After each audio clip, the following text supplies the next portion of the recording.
Neanderthal मानव का अस्तित्व आज से लगभग 4 लाख साल पहले शुरू हुआ और उनका शरीर प्रकृति की एक ऐसी रचना थी जो भीषण हिमयुग की चुनौतियों को झेलने के लिए पूरी तरह अनुकूलित थे।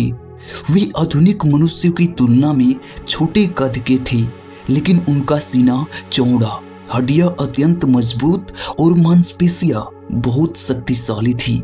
उनकी शारीरिक संरचना उन्हें बड़े जानवरों जैसे ऊनी मेमथ और गेंडे का सामना करने के लिए जरूरी ताकत प्रदान करती थी। नियंडरथल की सबसे बड़ी विशेषता उनकी उभरी हुई भौहें और बड़ी नाक थी, जो बर्फीली हवाओं को फेफड़ों तक पहुंचने से पहले गर्म कर देती थी। शोध बताते हैं कि उनका मस्तिष्क आकार में हमारे मस्तिष्क से भी बड़ा था, जिसका अर्थ है वे न केवल शारीरिक रूप से बल्कि मानसिक रूप से भी बहुत सक्षम थे। वे पत्थर के औजार बनाने में माहिर थी और उन्होंने लेवालोइस जैसे जटिल तकनीकी विकसित की, जिससे वे बेहद नुकीली और घातक भाले तैयार करते थे। यह प्रजाति केवल उत्तरजीविता के लिए नहीं लड़ रही थी, बल्कि उन्होंने यूरोप और पश्चिमी एशिया की सबसे कठिन वातावरण पर अपना प्रभुत्व स्थापित कर लिया था। लंबे समय तक विज्ञान जगत में यही गलत धारणा रही है कि नियंडरथल असभ्य और भावनाहीन थे, लेकिन हालिया खुदाई और शोध ने इस सोच को पूरी तरह बदल दिया। नियंडरथल पहले ऐसे मानव थे जिन्होंने अपने समुदाय के प्रति गहरी संवेदना और करुणा दिखाई। गुफाओं में मिले अवशेषों से पता चलता है कि वे अपने बीमार और वृद्ध साथियों की देखभाल करते थे, जो उनके बिना शिकार करने या खुद की रक्षा करने में असमर्थ थे। सबसे महत्वपूर्ण बात यह है कि वे अपने मृतकों को व्यवस्थित तरीके से जलाते थे और कई जगहों पर फूलों के परागकण मिले हैं, जो संकेत देते हैं कि उनके पास अत्योष्टित के संस्कार और शायद मृत्यु के बाद के जीवन की कोई प्रारंभिक अवधारणा थी। उनका कलात्मक रुचि का प्रमाण गुफाओं की दीवारों पर बने लाल रंग के चित्रों और पक्षियों के पंजों से बने गहनों से मिलता है।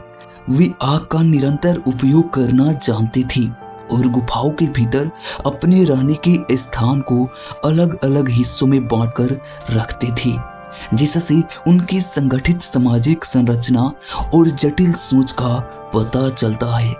आज से लगभग 50,000 साल पहले जब होमो सेपियंस यानी आधुनिक मानव ने अफ्रीका से निकलकर यूरोप में प्रवेश किया, तब उनका सामना नियंडरथल से हुआ। यह इतिहास का वह मोड़ था जहां दो अलग अलग मानव प्रजातियां एक ही भूभाग पर साथ रह रही थी।